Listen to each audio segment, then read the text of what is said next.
네, 여러분 안녕하세요. CMC테크의 지만진입니다. 자, 오늘은 스마트 제조를 위한 기업 정보화 구축 가이드 마지막 시간이 되겠습니다. 지금까지 기업 정보화 핵심 과제가 무엇인지 트레이서빌리티라고 그랬죠. 그 다음에 시스템과 솔루션 모듈에 대한 전반적인 설명을 했고 ERP와 MES의 모듈 관계를 말씀드렸습니다.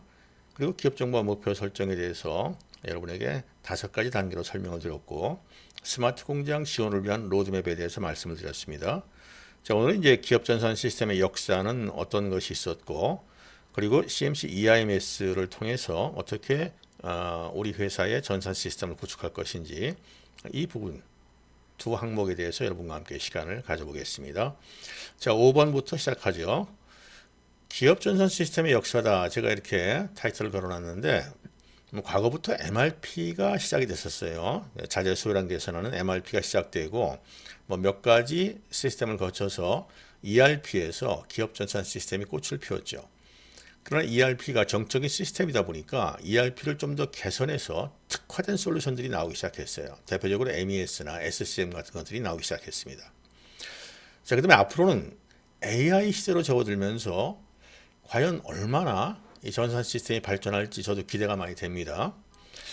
자, 제가 이와 같이 기업 전산 시스템의 역사를 쭉 설명하려고 하는데 그 전에 우리가 지금 알아둬야 될 게 있습니다. 첫 번째로는 이 기업 전산을 하겠다는 이 전산의 개념은 결국 디지털라이제이션, 즉 아날로그 데이터를 디지털화 시키는 그 작업이 우선이거든요.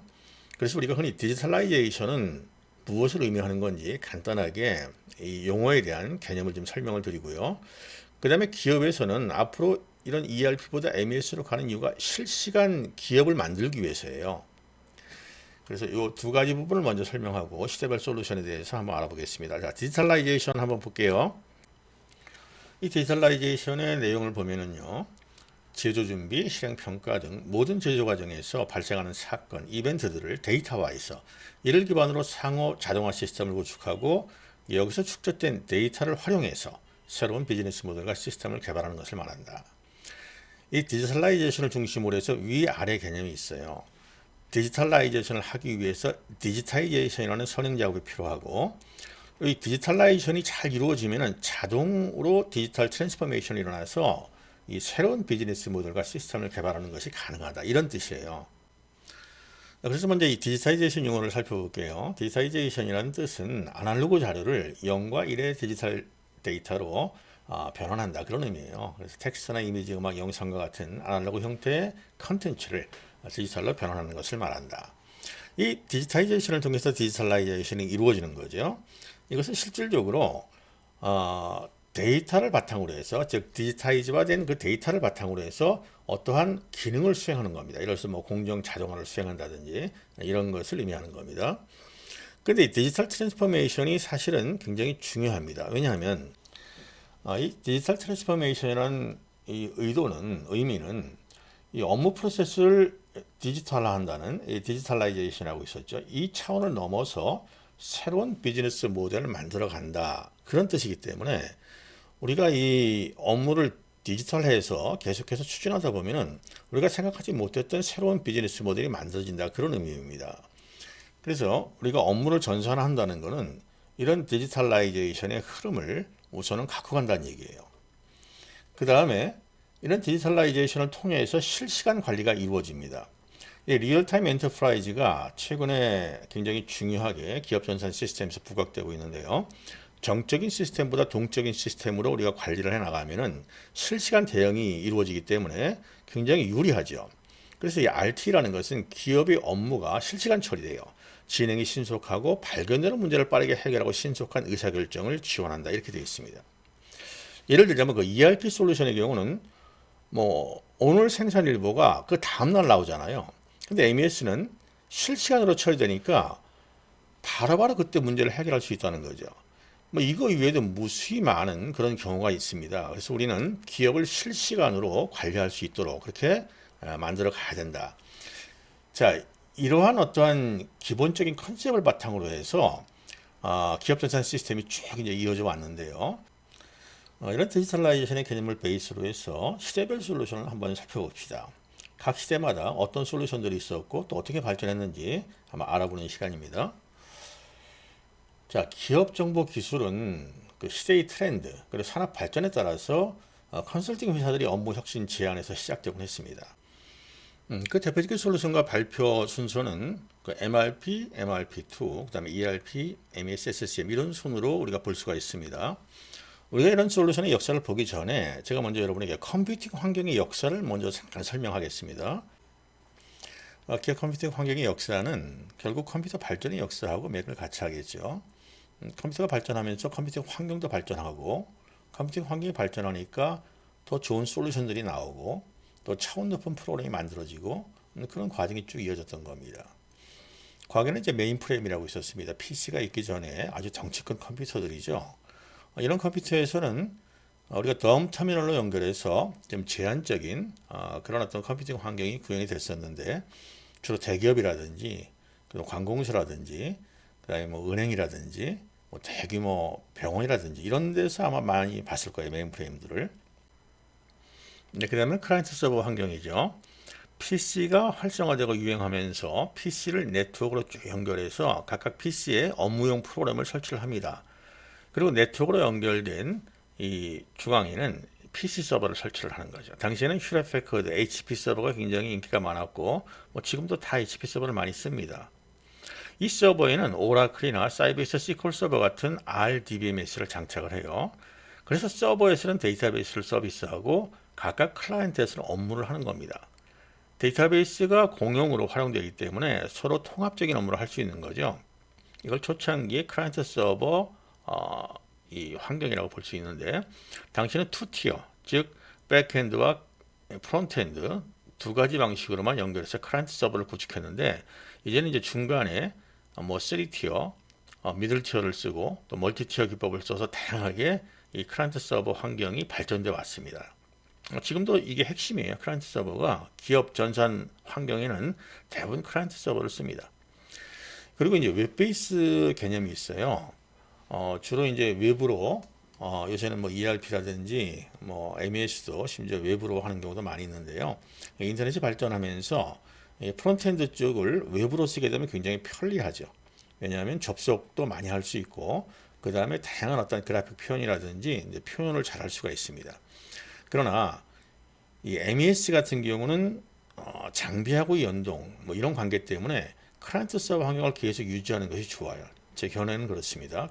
그리고 웹베이스 환경을 플러스해서 같이 쓰는 것이 좋습니다. 그래서 지금 제가 보면은 대부분의 그 기업 전산 솔루션들이 클라이언트 서버 환경을 베이스로 해서 웹베이스 환경을 같이 연결해서 쓰는 경우가 대다수입니다.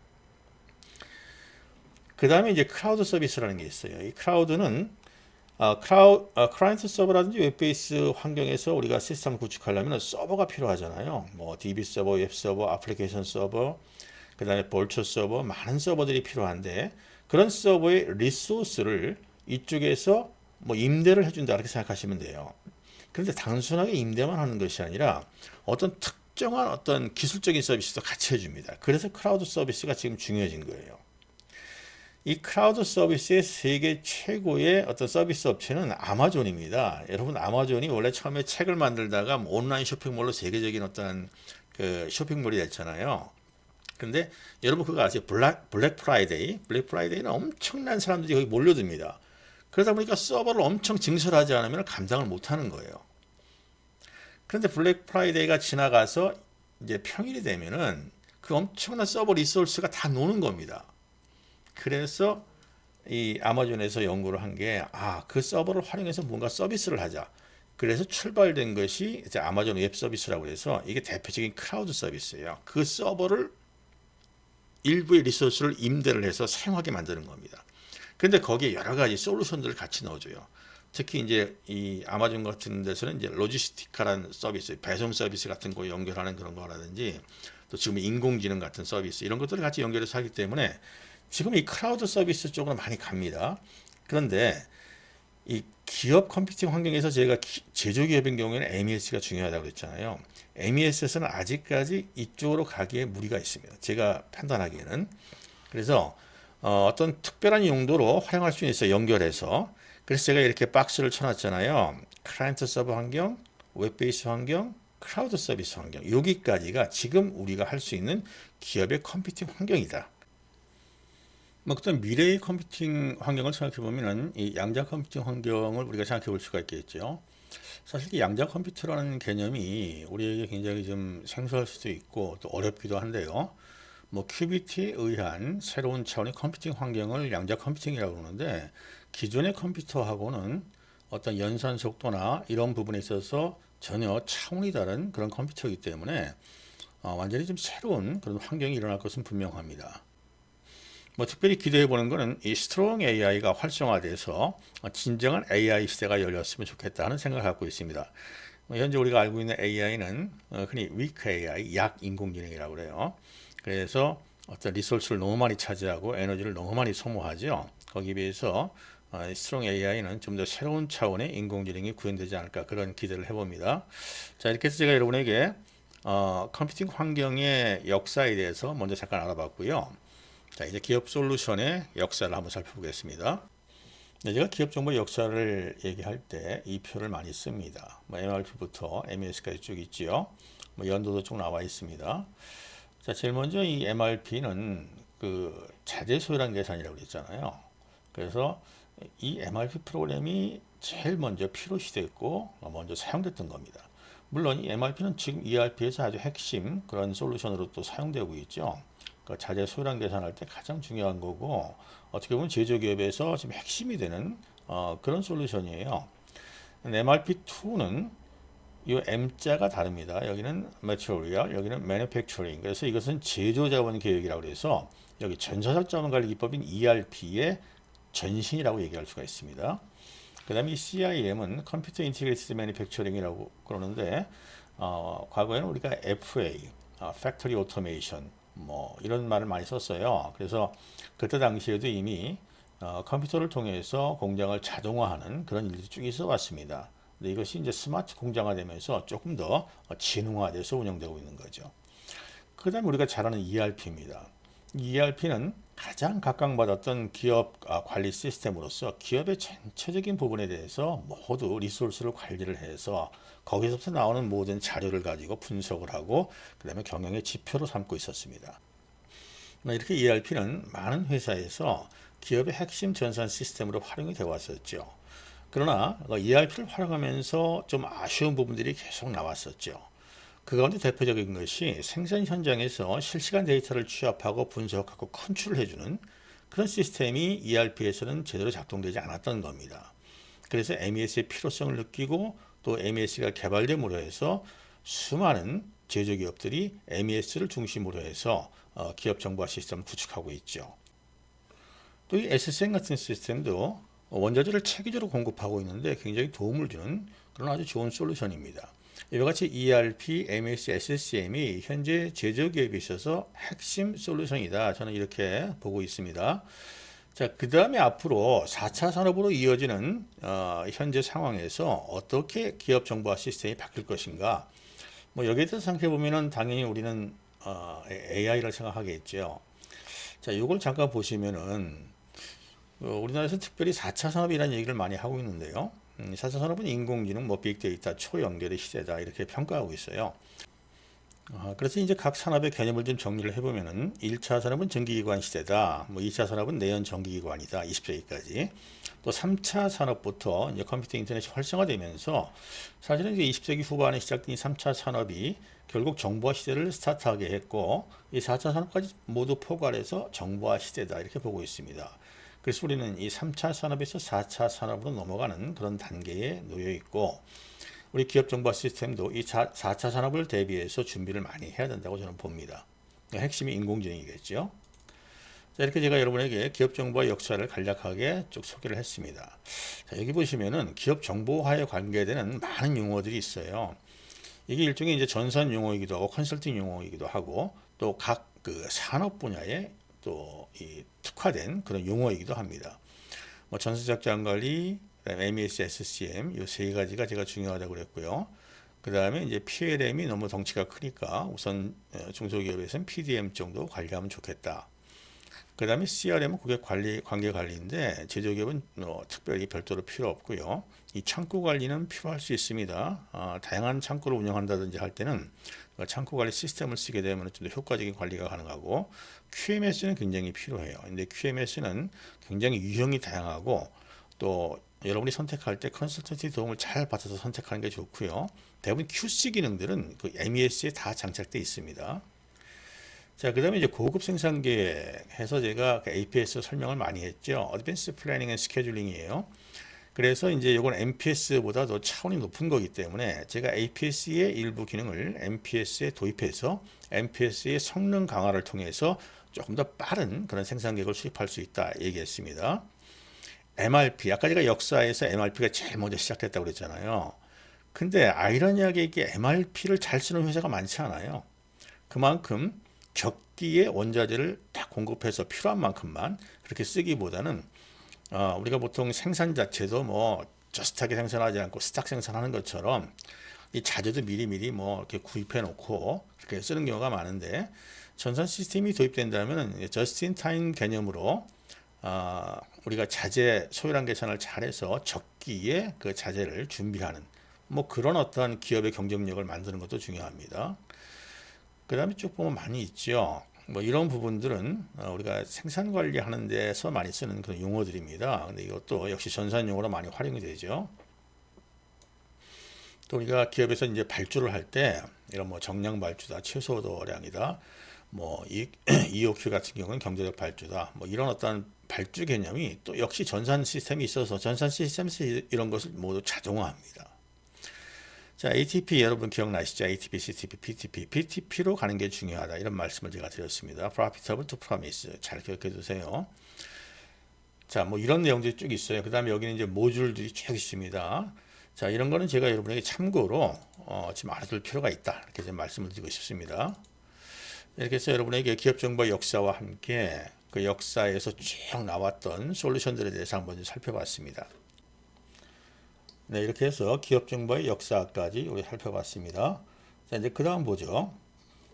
네, 그 다음을 보니까 이제 CMC EIMS 활용법에 대한 마지막 챕터가 남았네요.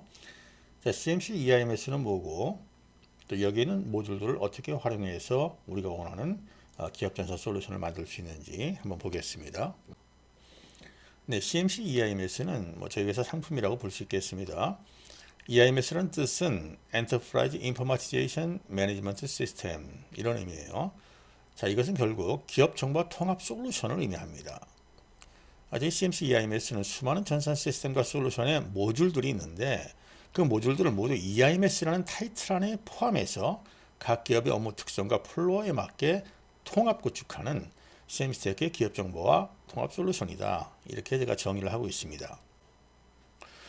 자, 여기 보시면 ERP, MES, SCM, PDM 등 수많은 전산 솔루션은 서로 유사한 모듈들이 중복되어 존재한다. 이로 인해 각 시스템을 따로 도입하는 것은 비용 부담이 클 뿐 아니라 각각의 솔루션을 효과적으로 연결시키지 못하는 문제가 발생되어 업무의 비효율적인 경우가 많다는 얘기예요. 이와 같은 문제를 해결한 것이 바로 CMC EIMS다. 이렇게 말할 수가 있습니다. 즉 우리는 이런 솔루션들을 각각 도입할 수밖에 없어요. 왜냐하면은 뭐 IT 전산 시스템 회사들이 이렇게 판매를 하고 또 이렇게 공급할 수밖에 없다고 얘기합니다. 왜냐하면 다 특화된 솔루션들이기 때문에 그래요. 특별한 목적을 위해서 사용됩니다. 이렇게 얘기하지만 따지고 보면 제가 기업 역사에서 얘기했잖아요. ERP를 잘 쓰고 있는데 ERP에서 좀 아쉬운 부분들 뭐 생산 현장에서의 데이터 취합 같은 것들이 잘 안 되니까 실시간으로 그래서 ERP의 PD 부분을 개선해서 MES를 만들었다고 했잖아요. 또 ERP에서 자재 수급 부분, 자재 구매 부분을 조금 더 리얼타임으로 연결해서 이 공공망 시스템을 만든 게 SCM 아닙니까? 그러니까 ERP에서 사용되는 모듈들을 MES나 SCM이 대체할 수 있다는 얘기예요. 그래서 통합 솔루션을 구축하게 되면은 이와 같이 각각의 시스템의 특징들을 살려서 그 기업에 최적화하게 만들 수 있다. 그것이 CMC EIMS의 컨셉입니다. 여러분 어떠세요? 이런 식으로 도입하면 훨씬 더 시간적으로나 비용적으로나 그 다음에 어떤 솔루션의 안정성 면에서나 모두 좋다는 얘기예요. 근데 이렇게 안 하는 거는 뭐 영업 정책일 수도 있고 또 중요한 거는 이게 있어요. 이런 솔루션을 직접 코어 모듈까지 다 개발할 수 있는 능력이 있어야 됩니다. 이런 것을 직접 개발하지 않고 어떤 상위 회사에서 개발한 그런 어떤 코어 모듈을 갖고 간단하게 커스터마이징이나 모디피케이션만 하게 되면은 이러한 어떠한 전체 통합 솔루션 구축하는 데 어려움이 있겠죠.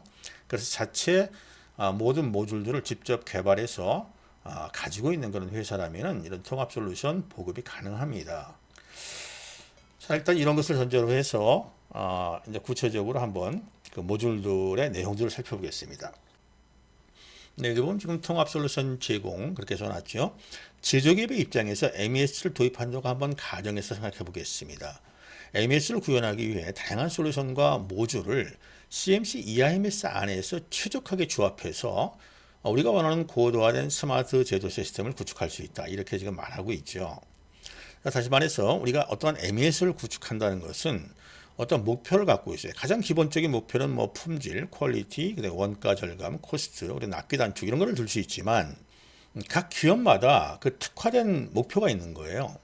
그래서 어떤 회사는 우리는 그 공급업체들이 우리와 수직 계열에 있기 때문에 우리가 SCM 하기가 용이합니다. 그러니까 SCM 모듈을 도입해서 원자재 공급을 하겠습니다. 이렇게 얘기할 수가 있고 또 어떤 기업은 우리는 생산 계획이 굉장히 중요한데 이 다품종 소량 생산이기 때문에 계속 생산 계획이 차질이 생기고 빨리빨리 계획을 수립하는 데 문제가 있습니다. 라고 할 때는 MPS를 써야 되지만은 APS에 있는 특화된 기능을 일부 도입해서 그 MPS 기능을 강화시켜서 빠른 시간 안에 그 생산 계획을 수립하게 만든다.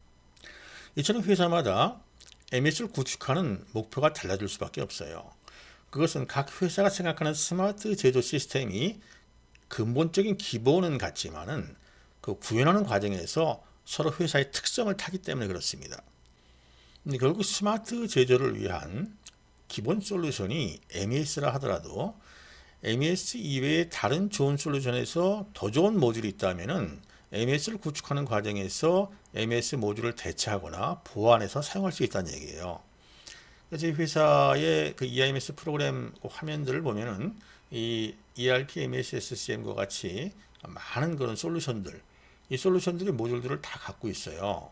그래서 이와 같이 각각의 그 모듈 리스트를 만들어서 컨설팅을 통해서 플로우 차트가 나오게 되면은 1차적으로 대입해서 활용을 하게 합니다. 그래서 같은 모듈이라도 어느 쪽에 있는 모듈이 더 좋은지 그런 것들을 이제 활용하게 만드는 거죠. 많은 모듈들이 있어요. 이런 모듈들을 각각의 회사의 특성에 맞게 그 스마트 제조를 위해서 구성을 1차적으로 하는 겁니다. 그래서 이와 같은 많은 내용들은 지금 여러분들이 그 지금 보시는 것과 마찬가지로 화면에서 이제 메인 모듈만 쭉 있는데 이것이 어디에 속한 모듈이고 또 어떻게 활용해야 유리하다. 이런 것들이 이제 정의가 돼 있고 이걸 베이스로 해서 기본적인 솔루션을 만들어 나가는 겁니다. 네, 제가 이 모듈 선정에 대해서 말씀을 드렸는데 조금 더 보강해서 말씀을 드리면은 제가 여기 이제 5가지 항목을 우리가 통합 솔루션을 구축하는 과정에서 필요한 내용들을 정리를 해놨는데 이 마지막에 스마트 제조를 위한 모듈 선정이 지금 금방 제가 말씀드렸던 그 모듈 리스트들이 있죠. 모듈 리스트에 대한 연결적인 내용이라 제가 먼저 설명을 해드리겠습니다. 자, 스마트 제조를 위한 각 솔루션의 모듈 선정이다 이렇게 써놨는데 우리의 목표는 뭐 MES를 구축한다, 뭐 ERP를 구축한다 그거보다는 우리 회사를 스마트 제조화하겠다. 스마트 제조가 가능한 회사로 만들겠다. 그런 목표를 가지고 접근을 하게 됩니다. 거기서 베이스 솔루션, 또 핵심 솔루션을 MES로 삼았어요. 그럼 MES의 핵심 솔루션들이 쭉 들어갑니다. 근데 MES 이외에 뭐 ERP라든지 뭐 SCM이나 또 QMS도 가능해요. 그리고 PDM도 가능한데 여기서 QMS는 큰 솔루션은 뺐습니다. 자, 이렇게 해서 필요한 모듈들을 스마트 제조에 모은다는 얘기예요. 이 과정에서 어떤 일이 일어나냐면 이 3가지 사건들이 일어납니다. 여러분 이걸 잘 알고 계셔야 돼요. 자, 보통 우리가 커스터마이징 한다 할 때 구체적으로 커스터마이징이 뭐를 얘기하는 거죠? 어떤 옵션을 설정하는 겁니까? 어디까지가 커스터마이징인지 이해가 안 될 수 있어요. 왜냐하면 이건 비용에서 굉장한 차이를 두기 때문에 그렇습니다. 커스터마이징 하는 비용 다르고 모디피케이션 다르고 디벨롭먼트 하는 비용이 다르기 때문에 그래요. 그래서 솔루션 업체들하고 이런 얘기를 할 때, 자, 이 부분은 커스터마이징이냐, 아니면 뭐 모디피케이션, 수정 보완이냐, 디벨롭먼트, 이건 뉴 디벨롭먼트에 속합니다. 여기 모듈에 들어가 있지 않지만 새롭게 개발해서 뭔가를 연결시킨다든지 새로운 기능을 수행해야 되는 것이 아닌가. 이런 거에 따라서 비용이 엄청나게 차이가 나는 거예요. 물론 밑에서부터 비싸겠죠. 당연히 신규 개발이 비싸고 공수가 많이 들어가니까.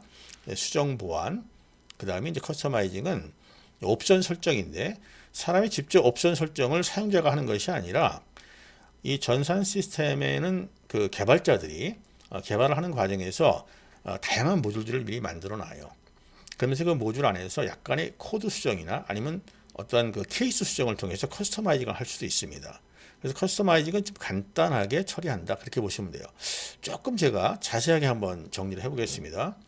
이 커스터마이징이라는 것은 시스템의 기능적인 변경을 최소화하면서, 즉 어떤 기능적인 변경을 잘 안 하는 거예요. 그래서 보통 패키지에 그런 게 많죠. 사용자 환경을 개선하거나 특정 프로세스에 맞게 최적화하는 것이 목적이다. 그래서 어떤 인터페이스, UI 같은 거를 개선한다든지 뭐 그런 작업이 주로 많이 사용됩니다. 이 modify는 수정하다는 뜻이잖아요. 그래서 modification이라는 용어를 씁니다. 이거는 기존 시스템의 한계를 좀 극복하는 거예요. 기존 시스템에서 이거밖에 안 되는데 그 한계를 극복해서 비즈니스 효율을 높이는데 필요한 그런 어떠한 옵션을 제공하는 그런 수정 개발을 해주는 것이 modification이에요. 신규 개발은 말할 것도 없죠. 새로 하는 겁니다. 시스템 내에서 지원하지 않은 전혀 새로운 기능이나 비즈니스 프로세스를 추가하는 과정이다라고 얘기했어요. 자, 이렇게 해서 세 가지 용어들에 대한 개념을 다시 한번 좀 살펴봤고요. 자, 우리가 이렇게 스마트 제조를 하는 과정에서 여러 개의 그 솔루션들에 있는 더 좋은 모듈들을 발췌해서 그 MES를 중심으로 해서 구축할 수 있다, 이렇게 말씀을 드릴 수가 있겠네요. 자, 지금 여러분과 함께 통합 솔루션 구축에 대한 방법을 좀 알아보는데, 자, 그러면 우리 회사가 이런 시스템을 도입하는 과정에서 구축 일정은 얼마나 걸리고, 또 어떤 컨설팅과 교육을 받아야 되고, 또 이런 업무 플로어 그 분석은 또 어떻게 합니까? 그리고 전산 시스템 구성은 어떻게 해야 좋을까요? 뭐 이런 몇 가지 질문들이 있을 수 있어요. 이것만 제가 여러분에게 말씀드리고 강의를 마치도록 하겠습니다. 보통 그 구축 일정은 뭐 상담, 데모, 견적 산출, 뭐 시스템 구축, 계약 이런 게 이제 들어가죠. 그러면서 개발 및 커스터마이징 플러스 모디피케이션 플러스 뉴 디벨롭먼트 다 포함됩니다. 그 다음에 끝나고 나면 설치 사용자 교육이 진행이 되죠. 그 다음에 보통 구축 일정을 많이 물어보는데, 구축 일정은 이제 어떻게 우리가 시스템 구성을 하냐에 따라서 좀 달라질 수 있는데요. 보통 MES를 중심으로 할 때는 이런 솔루션을 다 갖춰준 업체들은 한 3개월 정도의 구현이 가능합니다. 전반적인 어떤 컨설팅이 있고, 각각의 데이터베이스 구축이라든지 또 여러 가지 목표로 우리가 삼았던 여러 내용들을 구현해보고 테스트하는 그런 과정들이 쭉 일어나죠.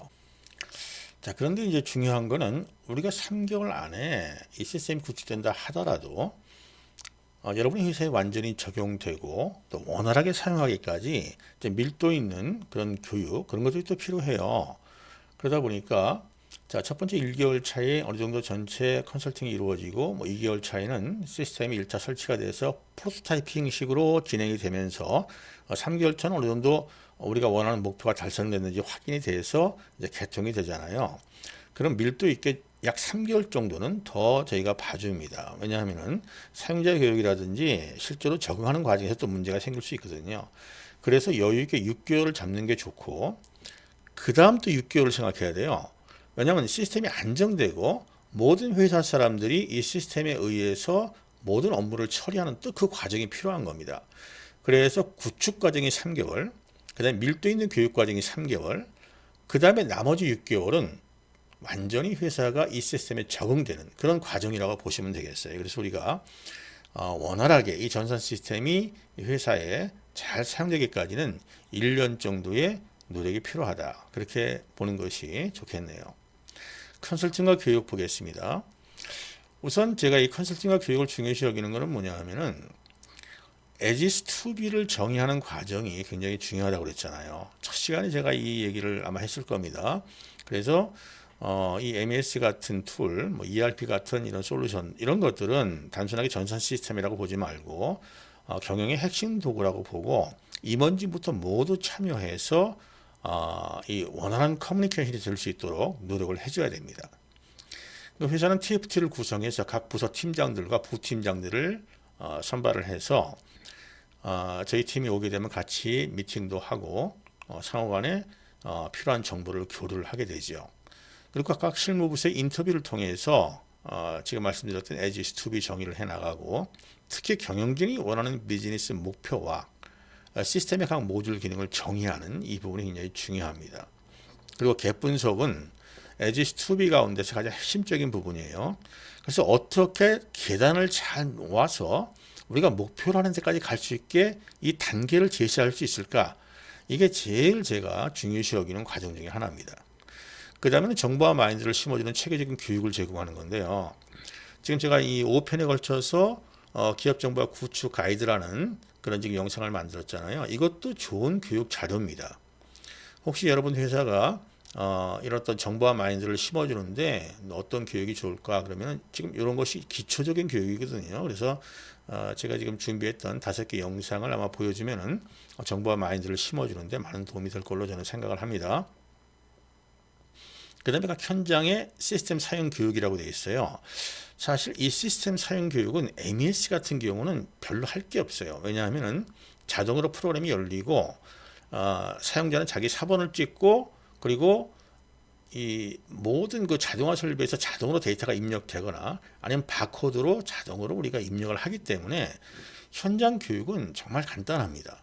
그러나 중간 관리자 교육이 좀 복잡해요. 왜냐하면 중간 관리자는 이 시스템이라는 게 100% 완벽하지 않거든요. 그래서 혹시 어떤 문제가 생겼을 때 대응하는 방법들을 전부 다 배워야 됩니다. 그리고 이 시스템에서 생성되는 이 데이터를 일단은 꺼집어내서 필요한 부분들을 꺼집어내서 뭔가 특별한 리포트를 만드는 그런 교육도 필요한 거거든요. 아무튼 이 컨설팅과 교육은 시스템이 구축되는 과정, 구축한 후에도 지속적으로 일어나야 되는 그런 내용들입니다. 네, 그 다음에 업무 분석과 플로어라고 되어 있죠. 업무 분석한다는 것은 as is to be를 통해서 우리가 새로운 어떤 업무 프로세스를 만들고 그 새로운 프로세스 안에서 각각의 프로그램을 대입해서 실제 사용을 해보면서 문제점 개선을 해나가는 그러한 과정이라고 보시면 되겠네요.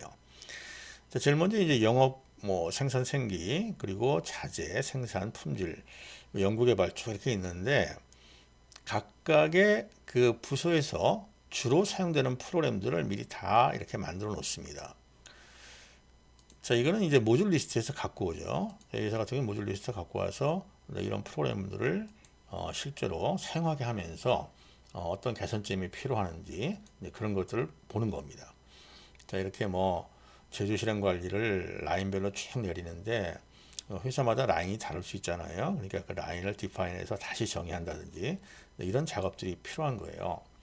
그래서 각 회사마다 이 업무 플로에 의해서 필요한 프로그램들 또 필요하지 않는 프로그램들 이런 것들을 실제 실무자와 함께 협의하면서 선별을 하죠.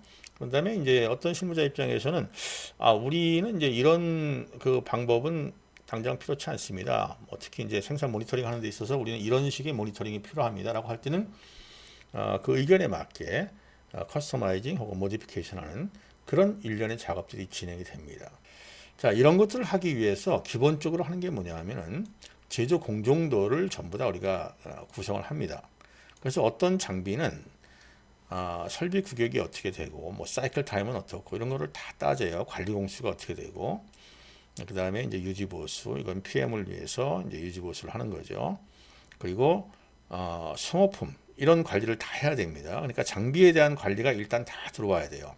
그리고 이 장비가 PLC 통신을 하느냐, 소켓 통신을 하느냐 그런 것들이 없으면은 이제 로그 데이터를 끌고 와서 관리를 하느냐, 이런 걸 잘 따져서 장비 관리 기준을 설정하고 그리고 추 공정도를 우리가 설정하는데도 참고를 하게 되어 있습니다. 자, 이것이 제가 여러분에게 그 업무 분석과 플로우에 대해서 말씀드렸고요. 이제 마지막으로 전산 시스템 구성도를 잠깐 살펴보겠습니다.